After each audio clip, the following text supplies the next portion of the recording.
राधे राधे प्यारे भक्तों, जब इंसान के जीवन में अचानक कोई ऐसा मोड़ आता है जहां सब कुछ टूटता हुआ प्रतीत होता है, जहां अपने ही पराये लगने लगते हैं, जहां परिश्रम का फल नहीं मिलता और जहां आशाएं धीरे धीरे बिखरने लगती हैं, तब मन ये सोचने लगता है कि आखिर ये दुख क्यों दिया गया है। परंतु भागवत गीता हमें ये सिखाती है कि यह दुख कोई दंड नहीं है, बल्कि यह संकेत है कि ईश्वर की कृपा आप तक पहुंचने वाली है।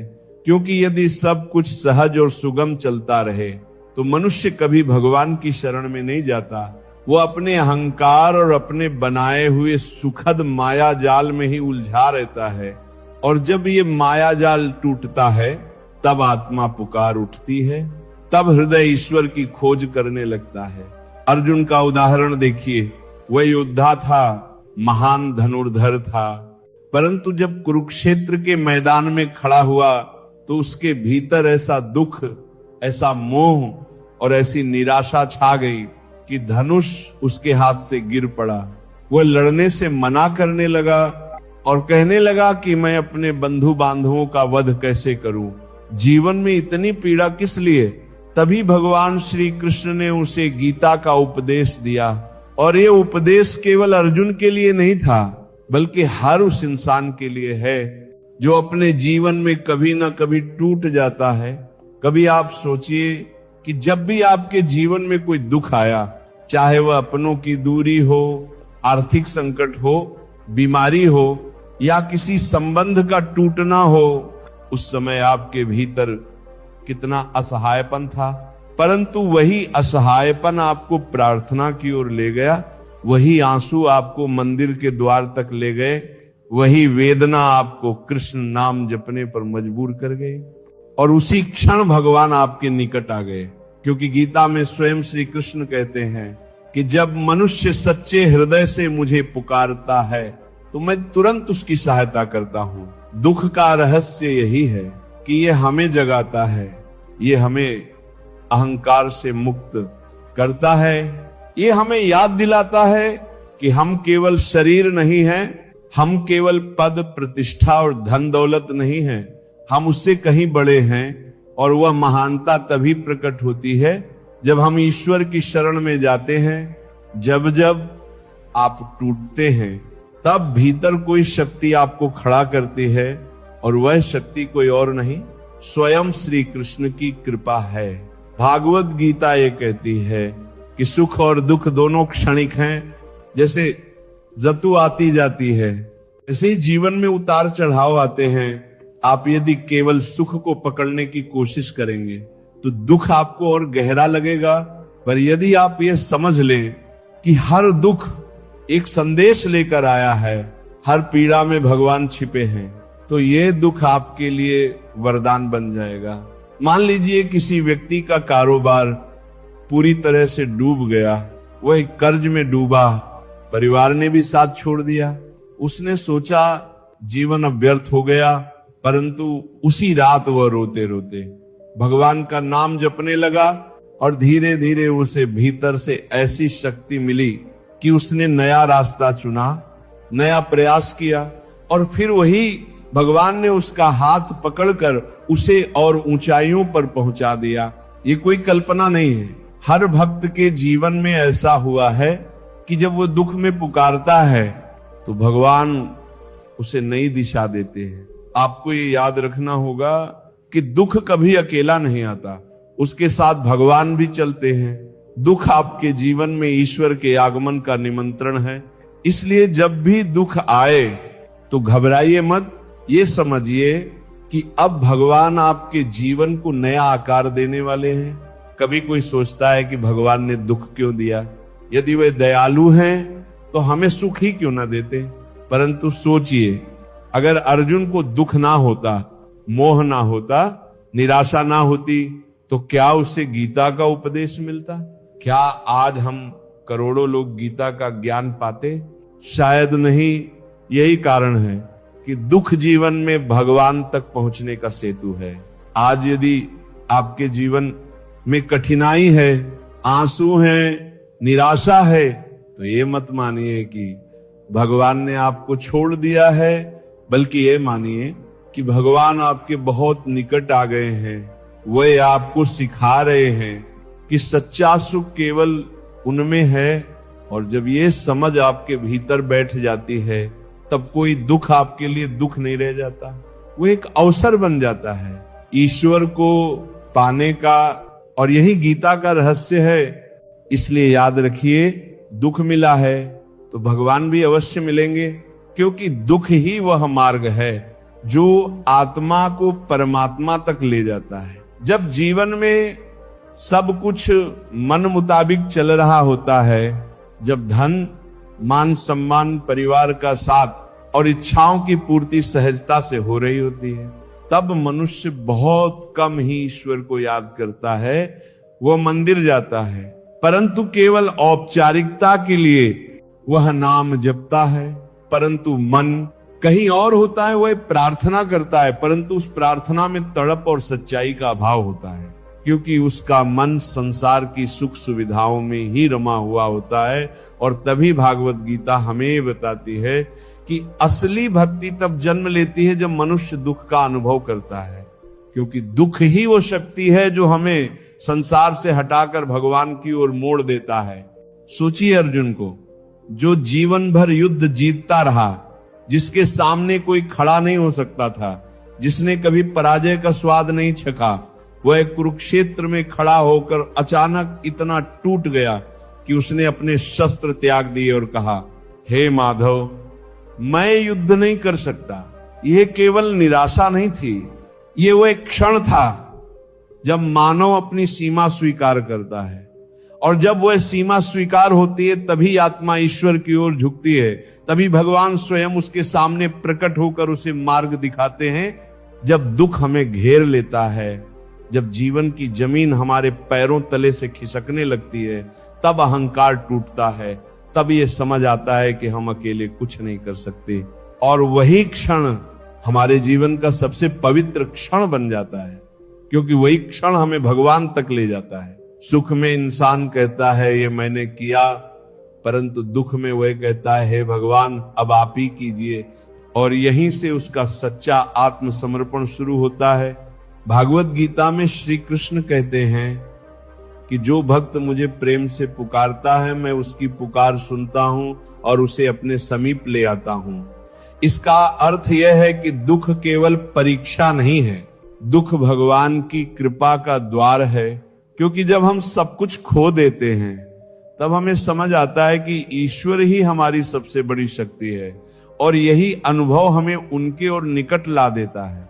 कभी आपने गौर किया होगा कि जब आपका जीवन आसान था तब शायद आप रोज प्रार्थना नहीं करते थे, मंदिर जाने का मन नहीं करता था, भक्ति का समय नहीं मिलता था।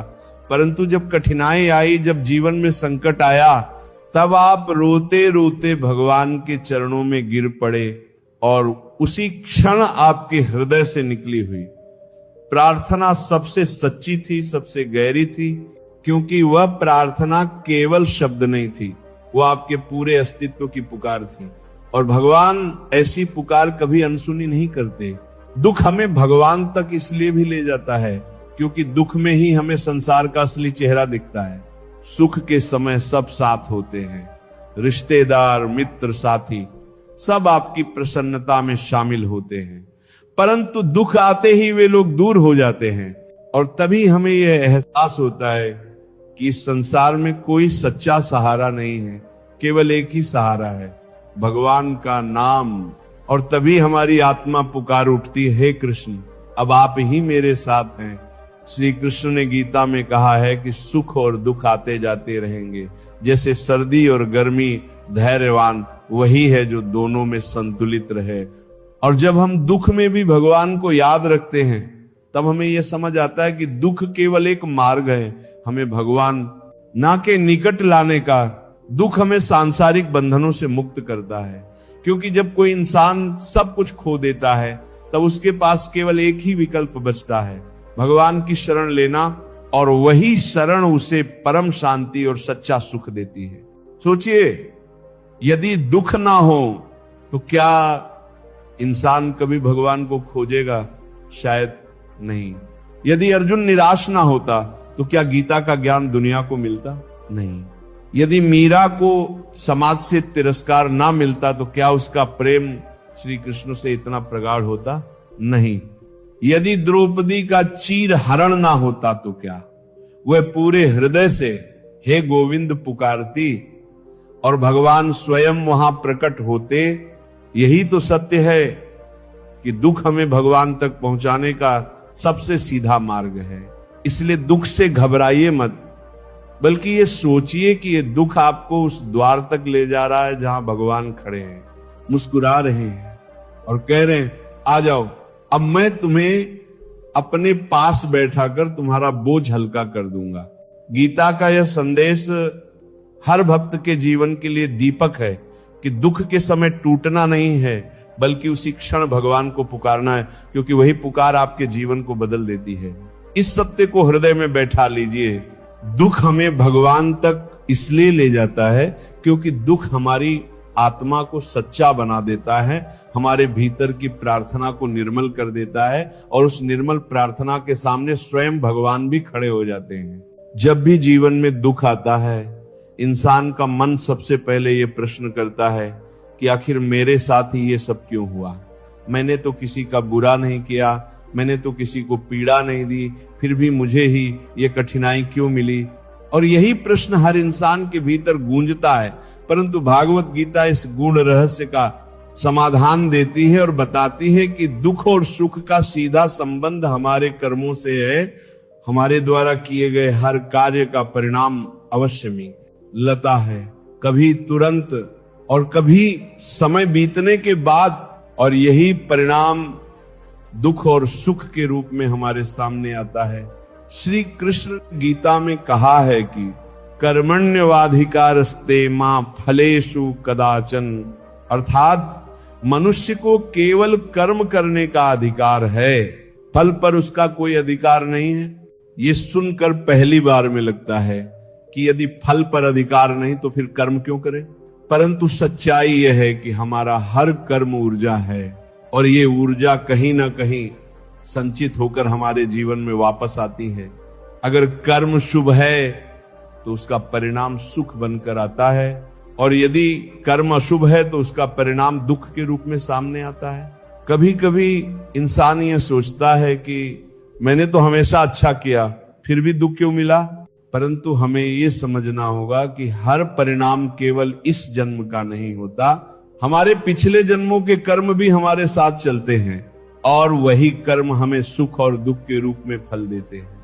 जैसे कोई बीज बोया जाए तो वह तुरंत नहीं फलता, उसे समय लगता है, वैसे ही हमारे कर्म भी बीज की तरह हैं, जिनका फल समय आने पर मिलता है। मान लीजिए किसी व्यक्ति ने जीवन भर परिश्रम किया परंतु उसे सफलता नहीं मिली, तो ये केवल इस जन्म का हिसाब नहीं है, ये उन कर्मों का भी परिणाम है जो उसने पहले किए थे। और जब ये दुख उसके सामने आता है तो वास्तव में ये उसके कर्मों का हिसाब बराबर करता है, ताकि आत्मा शुद्ध हो सके, ताकि मनुष्य आगे चलकर और मजबूत बन सके। और यही कारण है कि दुख केवल दंड नहीं है, बल्कि आत्मा की शुद्धि का साधन है। अर्जुन जब युद्ध भूमि में खड़ा था तब उसके मन में यही प्रश्न था कि क्या अपने संबंधियों को मारना पाप नहीं होगा? क्या यह कर्म उसे दुख नहीं देगा?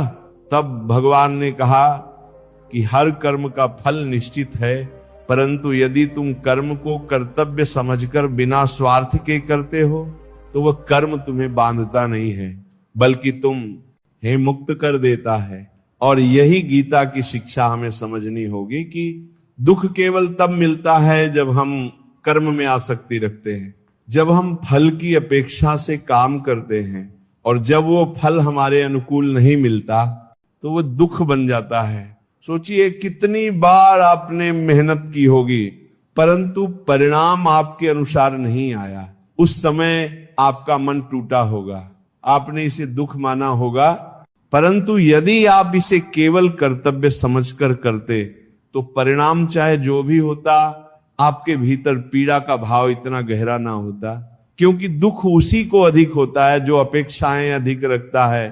भागवत गीता का गढ़ रहस्य यही है कि दुख और कर्म का संबंध बहुत गहरा है। और जब मनुष्य अपने कर्मों को भगवान को अर्पण करके करता है तब उसका दुख कम हो जाता है, क्योंकि तब वो समझ जाता है कि ये दुख भी किसी पुराने कर्म का फल है, और यदि मैं इसे स्वीकार कर लूं तो ये धीरे धीरे समाप्त हो जाएगा। कभी किसी किसान को देखिए, वह बीज बोता है, मेहनत करता है, कभी वर्षा सही समय पर नहीं होती, कभी फसल बर्बाद हो जाती है, उस समय वह दुखी होता है, परंतु फिर भी अगले वर्ष वह दोबारा प्रयास करता है, क्योंकि वह जानता है कि उसका काम केवल बीज बोना और मेहनत करना है, फल तो समय और परिस्थिति के अनुसार मिलेगा। ठीक वैसे ही जीवन का हर क्षेत्र है, हमें अपना कर्म करते रहना है, चाहे दुख आए या सुख। दुख वास्तव में हमें यह सिखाता है कि हम अपने कर्मों पर ध्यान दें, ना कि केवल उनके परिणाम पर, क्योंकि परिणाम हमारे वश में नहीं है, परंतु कर्म अवश्य हमारे वश में है।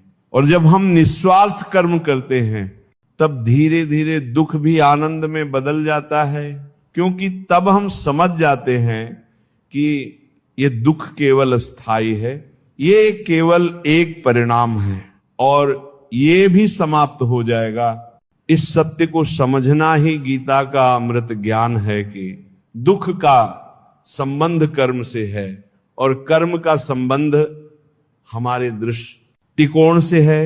यदि हम कर्म को केवल कर्तव्य मानकर करें तो कोई दुख हमें बांध नहीं सकता, परंतु यदि हम कर्म में फल की अपेक्षा रखें तो दुख हमारे जीवन का हिस्सा बन जाएगा। यही कारण है कि भगवान कहते हैं कि अपने हर कर्म को मुझे अर्पित करो, फिर चाहे परिणाम जो भी हो तुम्हें कभी दुख नहीं होगा। क्योंकि जब मनुष्य भगवान को अपना कर्ता मान लेता है तब उसका दुख भी आनंद का साधन बन जाता है। जीवन में जब दुख और कठिनाई का दौर आता है, जब हर ओर अंधकार ही अंधकार दिखाई देता है, जब इंसान को लगता है कि अब कोई रास्ता नहीं बचा, तब वास्तव में दो ही चीजें उसे संभाल सकती हैं, एक है धैर्य और दूसरी है श्रद्धा।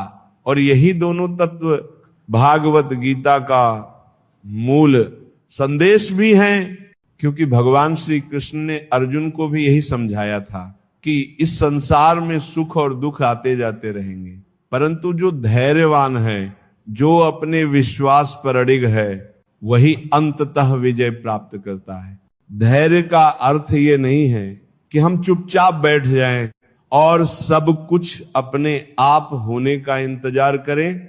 धैर्य का अर्थ ये है कि कठिन समय में भी मन स्थिर रहे, विचार विचलित ना हो और हम परिस्थिति को स्वीकार करते हुए सही दिशा में कर्म करते रहे, क्योंकि अधीरता हमेशा गलत रास्ते पर ले जाती है। अधीरता इंसान को उस स्थान पर खड़ा कर देती है जहां वह अपने ही हाथों अपना नुकसान कर बैठता है। और यही कारण है कि श्री कृष्ण बार बार अर्जुन से कहते हैं, हे पार्थ, तू युद्ध कर, अपने कर्तव्य को निभा और परिणाम की चिंता मत कर। ये वास्तव में धैर्य की ही शिक्षा है। श्रद्धा का अर्थ है ईश्वर पर अटूट विश्वास। ये मान लेना कि चाहे कैसी भी स्थिति हो, चाहे दुख कितना भी गहरा क्यों ना हो, भगवान मेरे साथ हैं और वे कभी मेरा अहित नहीं होने देंगे। श्रद्धा वह शक्ति है जो इंसान को अंधकार में भी प्रकाश दिखाती है। श्रद्धा वह सेतु है जो इंसान को निराशा से आशा तक ले जाता है।